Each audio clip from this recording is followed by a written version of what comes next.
Que daí ela queria saber, né, como é que meu atividade senão ela não está, né? E daí eu falei, tá bom, mãe, eu coloco pra gravar. Daí os amigos foram lá em casa e souberam também que eu ia pregar. Daí eles falaram, filma, manda pra gente que a gente tá voltando pra casa e a gente não vai poder ir. Mas amém, né, gente? Amém. Glória a Deus por isso. Então, eu vou me apresentar. Eu sou a Bruna. E é um prazer realmente, de fato, estar aqui com vocês nessa noite maravilhosa. Também eu gostaria de conhecer vocês. Então, eu vou fazer algumas perguntinhas. Eu quero saber o nome, a idade e quanto tempo vocês têm na igreja e quem é Jesus para vocês. Começando lá de trás. Por ordem contrária. Beatriz, 12 anos e... Quanto tempo tem na igreja que se converteu e quem é Jesus para você?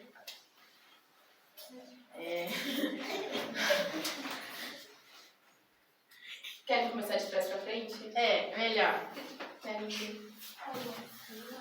Meu nome é Sara, eu tenho 13 anos, eu sou cristã desde que eu nasci na igreja, e Deus para mim é meu pai, meu salvador, e eu creio que ele vai me buscar, gente. Amém. Amém. Meu nome é Isadora, eu bem que eu não sei quantos anos faz que eu estou na igreja, eu tenho 9 anos, e para mim Jesus é meu salvador, para a vida eterna. Amém. Meu nome é Riana, tenho 11 anos, eu sou crente de coração. Esqueci tudo. Ah, tá. Deus é pra mim, ele é tudo. Ele é meu salvador, meu pai. Bianca, 13 anos, eu tô na igreja faz alguns meses. Na verdade, eu sempre vejo, né? Só que, tipo... Sim, cidade. E... Deus pra mim é meu salvador, né? Meu pai, é tudo.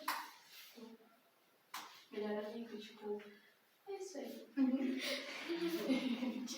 Giovana, 13 anos, e eu sou igreja desde sempre, e isso para mim é melhor amigo do salvador.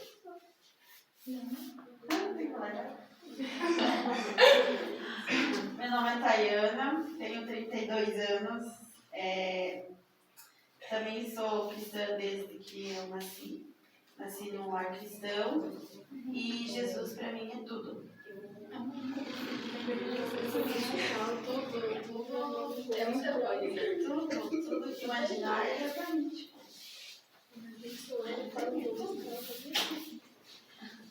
Meu nome é Joana, tenho 11 anos, e faz uns 2 anos. Jesus para mim é meu pai e meu salvador. Meu nome é Cris, tenho 14 anos, ainda não conheci e pra mim é meu bem maior. Jesus.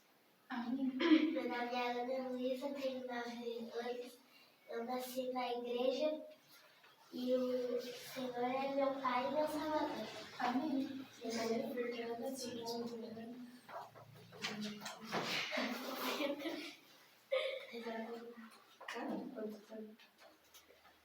É, 2 anos, e Deus para mim é meu pai e meu salvador. Agora não pode repetir Pai e Salvador, tá, gente? Todo mundo até agora falou Pai e Salvador. Vamos dar uma trocada aqui. E a pessoa foi muito que falar comigo. Meu nome é Ana, tenho 12 anos. E agora eu me esqueci. Quanto tempo na igreja e quem é Deus, Jesus, pra você? Faz um tempo que eu estou na igreja e eu também na igreja. Seu nome? Ai, me deixa, menina. Deixa eu falar português. Eu não ouvi o que você falou, perdão. Deus para mim é minha família. Amém. Meu nome é Evelyn, eu tenho 13 anos, faz alguns meses que eu tô vindo. E Deus é meu tudo, é minha família. Meu nome é Elisiane, eu tenho 35 anos, faz um ano que eu sou cristã e Jesus pra mim é meu melhor amigo. Ai, meu Deus. Atrapalhei? Não atrapalhou não. Eu pode responder também. Pode? Tá tudo bem.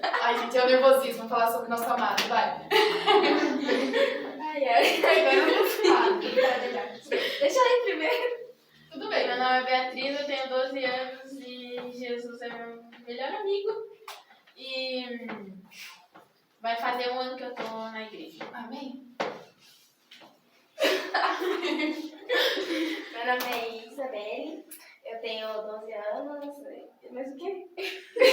Quanto tempo na igreja e quem é Jesus pra você? Faz uns dias que eu vim pra cá, foi hoje e na outra terça. E quem é Jesus pra você? Meu amigo e minha família. Amém. O Will tem que falar nome, idade, quanto tempo na igreja e quem é Jesus pra você? Só um minutinho, graças a Deus, falando cá. Meu nome é Ellie, tenho 20 anos. E Jesus é pra mim. Quanto tempo eu tô na igreja? 20 anos. Nasci aqui. Tô aqui. E o que Jesus é pra mim, ele é tudo. Quer falar mais?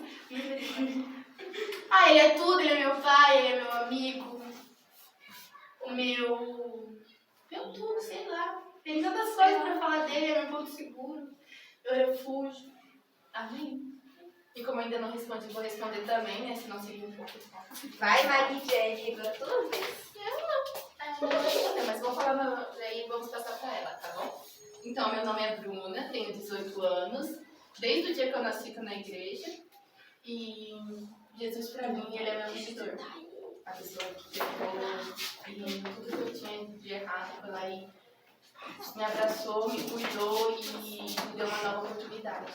Ele é quem fez do nada algo novo pra mim. Agora, só o nome, então, pra mim te conhecer. Ai, que dia. Então, gente, eu A igreja Ela tem 27. Eu gostaria que vocês abrissem a Bíblia. Eu acho que todas têm só no celular ou depois de física. Os aplicativos ou a Bíblia. Ok, então eu gostaria que quem trouxe abrisse em Efésios, capítulo 4, versículo 17. Todas acharam? Calma aí que eu vou buscar um.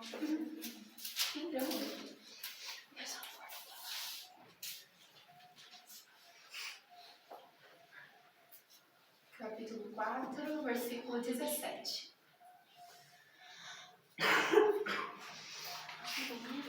Amém? Todas acharam? Amém. E na sua de misericórdia? Misericórdia. É que eu tô acostumada mais com a Bíblia física. Quando os irmãos acham com a Bíblia física assim, daí olha só assim, né? Tipo, já tá aqui, olha, dá pra mostrar assim.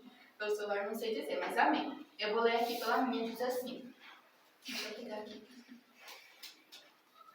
E digo isto, e testifico no Senhor, para que não andeis mais como andam também os outros gentios, na vaidade do seu sentido, entenebrecidos no entendimento, separados da vida de Deus pela ignorância que há neles, pela dureza do seu coração, os quais, havendo perdido todo o sentimento, se entregaram à dissolução, para com avidez cometerem toda impureza. Mas vós não aprendestes assim com Cristo. Se é o que tendes ouvido e nele fostes ensinado, como esta a verdade em Jesus. Que quando ao trato passado vos despojei do velho homem, que se corrompe pelas concupiscências do engano, e vos renoveis no espírito do vosso sentido, e vos revistais do novo homem, que segundo Deus é criado em verdadeira justiça e santidade. Pelo que deixai a mentira e falai a verdade, cada um com seu próximo, porque somos membros uns dos outros. Irai-vos e não pequeis, não se põe o sol sobre a vossa ira. Não deis lugar ao diabo. Aquele que furta, não furte mais. Antes trabalhe fazendo com as mãos o que é bom, para que obtenha o que repartir com o que tiver necessidade. Não saia da vossa boca nenhuma palavra torpe, mas só a que for boa para promover a edificação, para que dê graça aos que a ouvem. E não entristeçais o Espírito Santo de Deus, no qual estáis selado para o dia da redenção. Toda amargura e ira e cólera e gritaria e blasfêmias e toda malícia seja tirada de vós.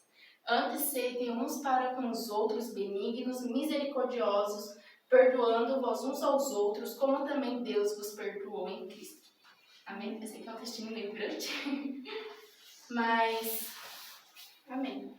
Eu gostaria de falar um pouquinho sobre esse texto, né, que quem escreveu foi o apóstolo Paulo, na igreja de Éfeso. E o que eu aprendo com esse texto é que devemos ser diferentes das outras pessoas do mundo. É o que o primeiro versículo fala, bem claro. Não andei como andam também os outros gentios. Nós só vamos colocar na nossa palavra, não andem como as outras pessoas do mundo andam. Então, se as pessoas do mundo fazem uma coisa, vocês têm que fazer diferente. Vocês têm que ser a diferença. E a Bíblia pergunta se é que vocês têm aprendido a andar diferente. Se é que vocês têm aprendido a ser essa diferença. E a gente pode aprender isso, essa aprendizagem que a gente diz aqui, a gente aprende apenas de uma forma. E a gente encontra isso na Bíblia. Apenas a Bíblia é o nosso manual de instrução. A gente encontra o passo a passo disso na Bíblia. E o que a gente tem que fazer de diferente, Bruna? O que a gente tem que agir? Como é que a gente tem que fazer? Em Tito, capítulo 2, fala assim: em tudo te dá por exemplo de boas obras, na doutrina, mostra incorrupção, gravidade, sinceridade, linguagem sã e irrepreensível, para que o adversário se envergonhe, não tendo nenhum mal que dizer de nós. E como é que a gente faria isso se a gente não buscar esse conhecimento? Como é que a gente faria essas coisas se a gente não buscar na palavra como agir? Como é que a gente faria isso? Porque a gente só diz que conhece a Jesus, a gente só diz que conhece a Deus a partir do momento que a gente lê a Bíblia. Porque Ele se revela aqui. É aqui que a gente conhece cada dia mais dele. É aqui que a gente aprofunda o relacionamento dele. E como é que eu sei disso? Porque na Bíblia ela também fala isso. Em 1 João, fala: e nisso sabemos que o conhecemos, se guardarmos os seus mandamentos. Aquele que diz, eu o conheço, e não guarda os seus mandamentos, é mentiroso. E nele não está a verdade, mas qualquer que guarda a sua palavra, o amor de Deus está nele verdadeiramente. Aperfeiçoando nisto conhecemos que estamos nele. Aquele que diz que está nele, também deve andar como ele andou. E como eu disse, a gente só aprende como ele andou, os seus mandamentos, se a gente se aprofundar na palavra. A partir do momento que a gente se aprofunda na palavra, a gente descobre como é que ele andou, como é que ele viveu, a gente descobre os seus mandamentos. Porque não é apenas os 10 mandamentos lá de Moisés, não. Os mandamentos de Jesus, os mandamentos de Deus, são muito mais profundos do que isso.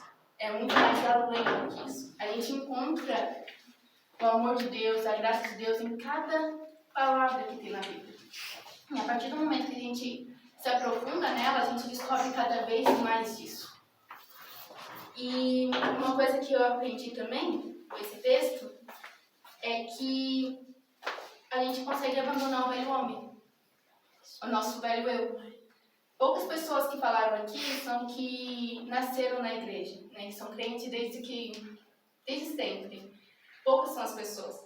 Então, aquela pessoa que você era antes de conhecer a Jesus, você abandonou. Você escolheu renunciar às vontades dessa pessoa, a pessoa que você era antes. Isso se chama arrependimento. Porque o arrependimento é o seguinte: você está indo, vamos dizer que o pecado está aqui, a gente está indo em direção ao pecado. A gente pode parar de pecar, mas a gente não se moveu. A gente só simplesmente ficou parado aqui. Mas o arrependimento é um giro de 180 graus. Então, em vez de a gente caminhar em direção ao pecado, a gente pega e faz uma volta e caminha em direção a Cristo.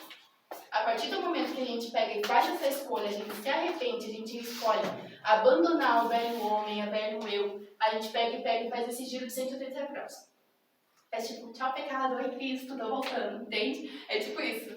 Então, quando a gente peca, a gente fala, não, eu me arrependo, Deus não se agradou disso, isso não agrada o meu pai, o meu amigo, isso não agrada a minha família, usando os exemplos que vocês falaram de Cristo, isso não agrada a Ele. Então, o que eu faço? Eu nego o pecado, nego as minhas vontades, os meus prazeres momentâneos, aquilo que me traz uma alegria por uma hora, por um dia, mas não é uma felicidade eterna. A gente pega isso e diz, abandona, a gente diz tchau, até nunca, espero eu, e vai em direção a Cristo. A gente caminha em direção a Cristo, e quando a gente faz isso, isso se chama arrependimento. Essa volta de 180 graus se chama arrependimento. É uma escolha que a gente faz. É o que a gente escolhe isso. E confesso que não é muito fácil, porque o diabo tenta a gente. E como uma ministração que eu vi, o diabo não vai vir com uma capa, lá um chifre, como a gente imagina, assim, não sei nem como ele é, né? Mas enfim, ele não vem lá causando medo, tipo, eu sou... Não, ele não é assim. Como a mulher, ela falou, ele vem em sapatinho de algodão. Vem com sutileza.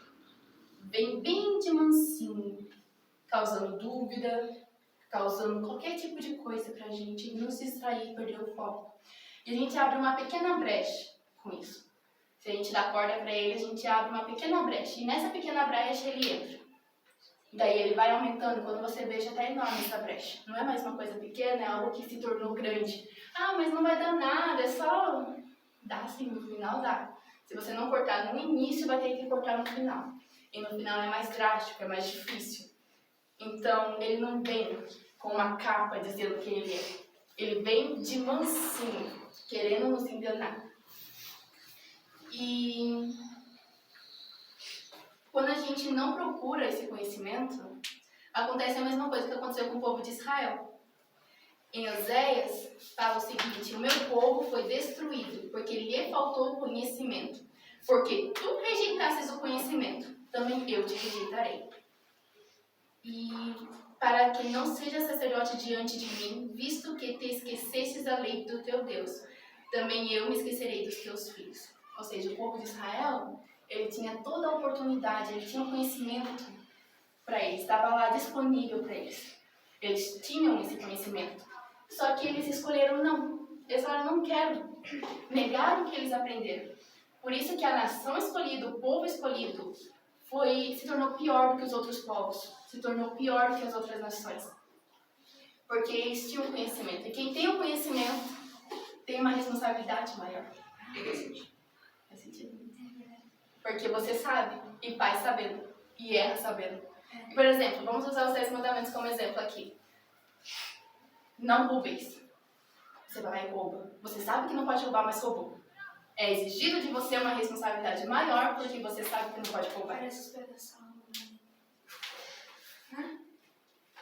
Tem muito disso. Isso também eu chamo de hipocrisia. Sabe? Eu considero uma pessoa muito hipócrita ela dizer não é errado, mas vai lá e faz.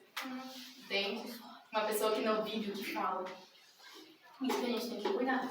Porque a gente foi chamado para ser um exemplo.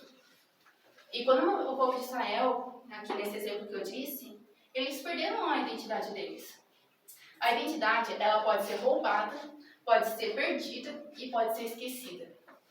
Às vezes a gente esquece. Acontece.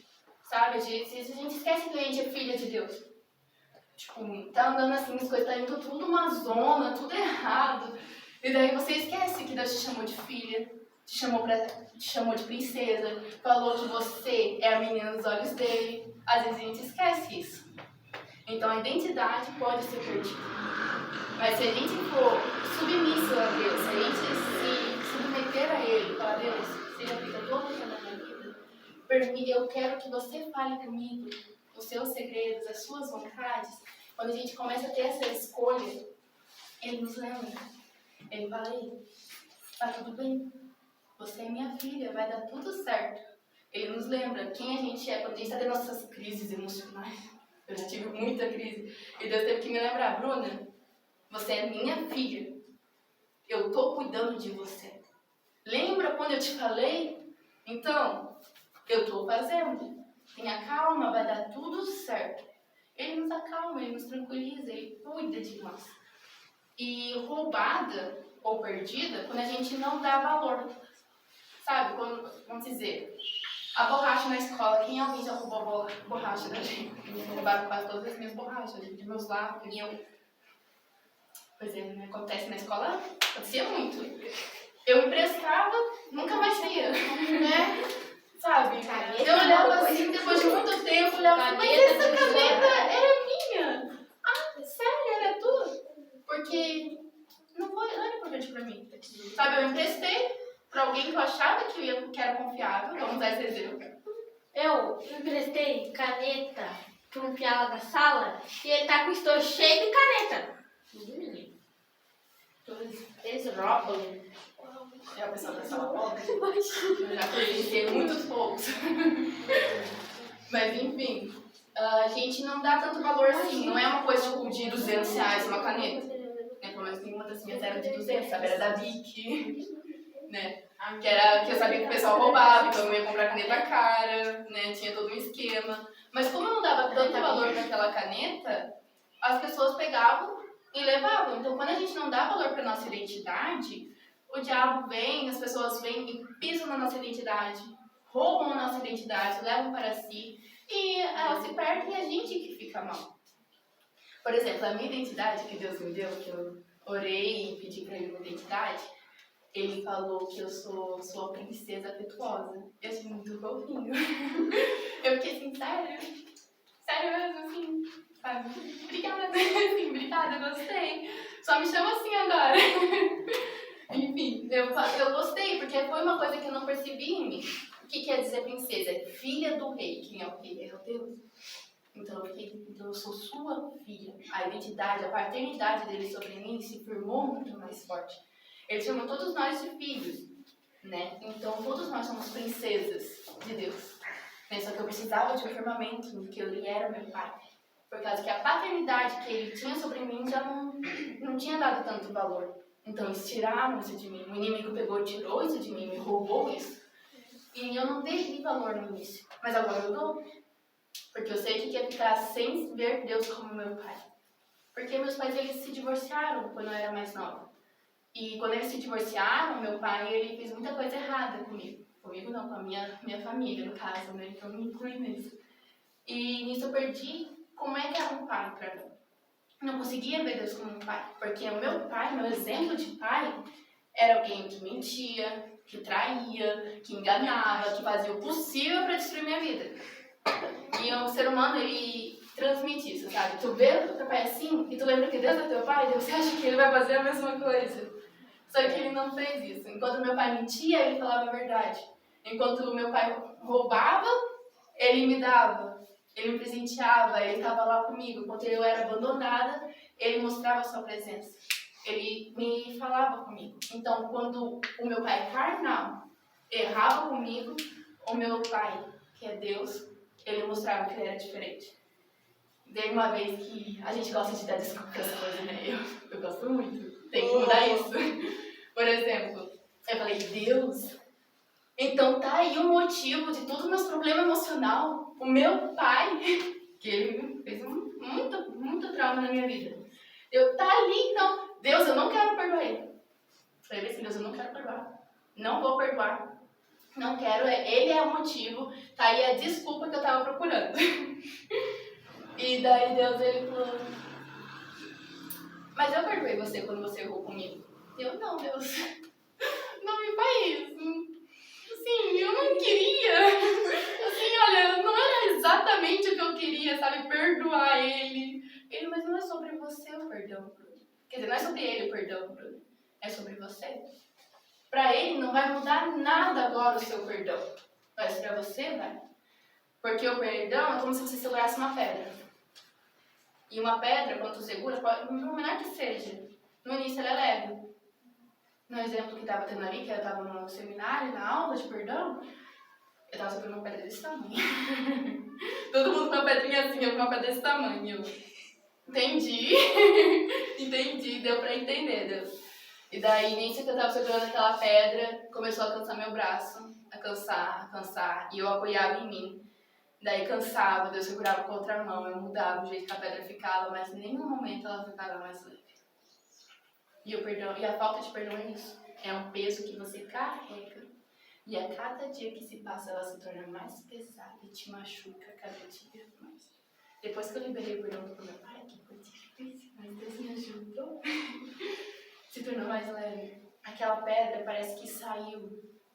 Parece que ele pegou a pedra e jogou pra longe e falou, agora tu tá sem nenhum peso. E hoje eu vejo meu pai, quando ele vem, eu vejo meu pai, eu abraço, eu converso. Ele faz coisa errada ainda, mente pra mim, me engana, mas eu ainda olho ele como Deus olha pra ele. Porque fui chamada pra ser exemplo, pra ser diferente. E não é fácil ser diferente. O povo de Israel, eles não queriam ser diferente. Tanto que eles só estavam passando por tudo isso porque eles queriam ser igual às outras nações, aos outros povos. Eles falaram o seguinte: Deus, nos mande um rei. Deus já era o rei deles, mas eles queriam outro rei. Um rei carnal, porque as outras nações tinham um rei. E Deus falou: olha, vai acontecer coisas ruins, porque vocês estão pedindo um homem pecador para ser rei. Eles: não, a gente sabe, mas a gente quer. Deu no que deu, mas Deus, ele deu, respeitou a vontade. Deus, ele é muito diferente do diabo, porque ele respeita, sabe? Deus, ele é um cavaleiro, eu gosto de dizer isso. Porque ele pega, em vez de arrombar a porta, em vez de ele pegar e falar: eu sou dono aqui, eu que criei você, tem que me obedecer. Ele bate na porta, fala: posso entrar? Eu acho que Deus é um cavaleiro demais da conta, gente. Porque ele nos respeita. Ele cuida tão bem de nós. Em cada momento, até quando o povo de Israel estava fazendo as coisas erradas, ele estava cuidando. Ele estava protegendo o povo. Estava dando chances e chances para o povo. E mesmo com a cegueira espiritual deles. Mesmo eles falando: isso aqui é de Deus. Não era de Deus. Isso é, não é. Eu quero seguir esse caminho que eles seguiam. Eles não sabiam viver com as coisas quando estavam bem. Quando as coisas começavam a dar errado, eles dobravam o joelho para Deus. Mas quando estavam bem, ídolos, deuses, para Deus abandonavam, sabe? Por isso que Deus, ele usa o exemplo de ali pro povo com Oséias. Ele fala para Oséias se casar com uma prostituta. Para ele simbolizar para o povo de Israel que ele estava sendo traído pelo povo. E isso acontece até os dias de hoje. Jesus, ele é um noivo, né? Todo mundo já leu que Jesus é o noivo da igreja. E é um noivo que é traído todos os dias por nós. Todos os dias a gente pega e escolhe o pecado. Em vez de a gente fazer esse giro, a gente fica aqui, ó.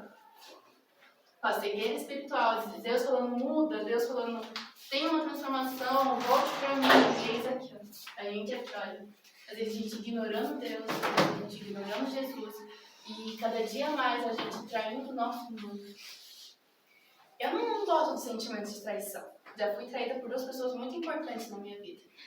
E não é um sentimento bom. É um sentimento doloroso. Daí, quando eu senti na pele que é ser traída, eu peguei e falei: Deus, você passa por isso com o seu povo. Quando a gente escolhe o pecado, quando a gente escolhe as coisas do mundo, quando a gente escolhe as nossas vontades, né? E eu me arrependi. Eu tive um quebrantamento naquele momento. Eu falei: Deus, não dá. Não posso mais escolher esse caminho, eu tenho que escolher você.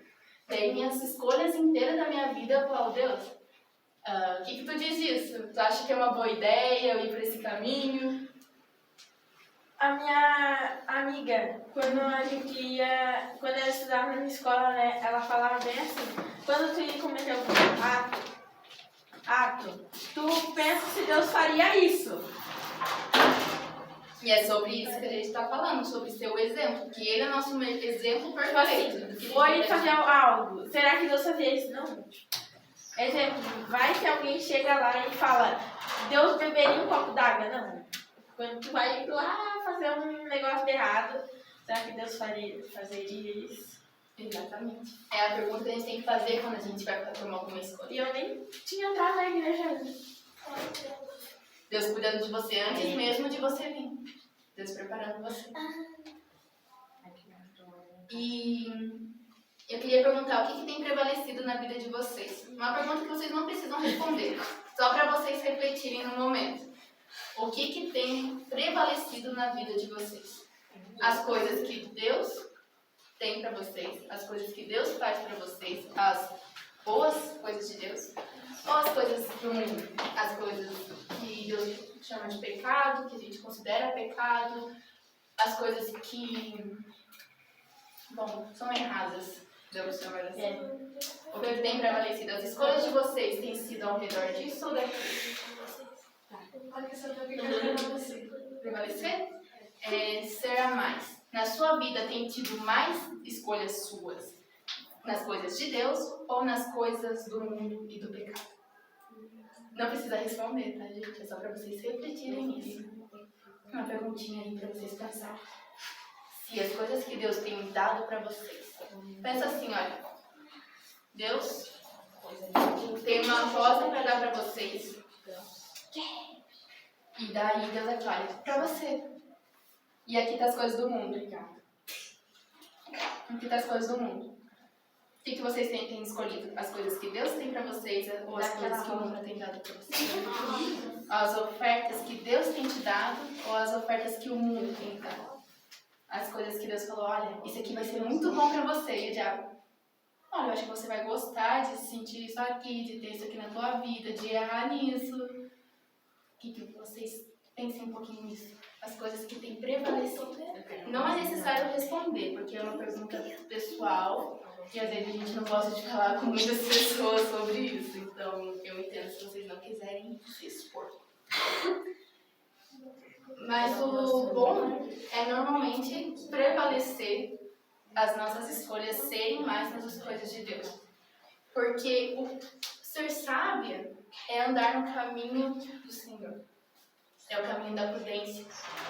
É a gente escolher todo dia, a gente se renunciar, a gente escolher as coisas que Deus tem pra gente. Porque o céu é a porta estreita. E na porta estreita não passa as coisas que passam na porta larga. Pela porta estreita, a gente tem que deixar os nossos maus hábitos. A gente tem que parar de fazer algumas coisas, de ser uma pessoa ruim. Em vez de a gente pegar e dar risada de alguém que não caiu, a gente fala, tá tudo bem, deixa eu te ajudar. Em vez de a gente pegar e xingar, pegar e encher a pessoa de lixo, a gente tem que pegar e falar, ei, vai dar tudo certo, você é uma pessoa muito especial. Eu tava com o meu cara machucado, né? Até esses dias. Que agora você foi, né? Me machucado. E aí, já começou a dar risada na minha cara. Dizer que ele tinha se machucado também de bicicleta porque eu tinha quebrado esse dente aqui, ó. Que daí tinha negociado assim no meio. Tinha quebrado assim no meio. E daí, já começou a dar risada de mim. E aí eu usava máscara, né? Porque pra não dar risada de mim. Mas você não gostou das pessoas falarem mal de você, né? Então, quando uma pessoa se machucava, você também... Teve uma pessoa que me perguntou se eu tinha apanhado. Mas então, você, só te usando aqui como exemplo, posso? Você não gostou quando ele deu risada de você, né? Caçou da tua cara, não, tu não gostou, né? Você sentiu mal. Isso te machucou. Então, quando alguém estiver machucado, pode não ser físico, pode ser emocional, pode não ser aparente pra você, mas a pessoa não tá bem. Você vai fazer o mesmo? Dar risada. Exatamente. Então você aprendeu. Banguela, eu ia falar, tipo, ele tava me xingando porque eu tava banguela, né? E daí, eu fui lá, e daí, quando eu cheguei em casa, eu fui orar. Eu fui orar para Deus tocar no coração dele mesmo.